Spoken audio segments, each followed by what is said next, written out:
дар ҷаҳон яке аз ширкатҳои маъруфу мумтоз ширкати косметикии Фабелин мебошад ки ман дар он бриллиантви директор ҳастам.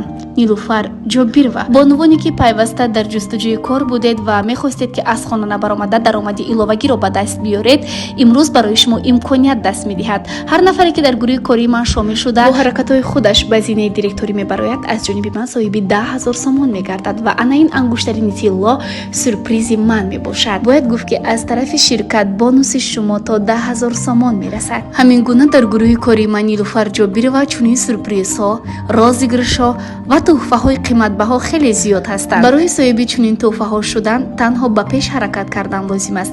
пас худи ҳозир ба ана ҳамин рақамҳо дар тамос шав. дигар маълумотҳоро ба шумо мефаҳмонам. мехоҳам андаке ҳам бошад тавассути ин навор дасти кӯмаки худро ба нафарони дар ҳақиқат ниёзманд дароз кунам ва занону бонувони тоҷикро ҳамеша муваффақ бубинам.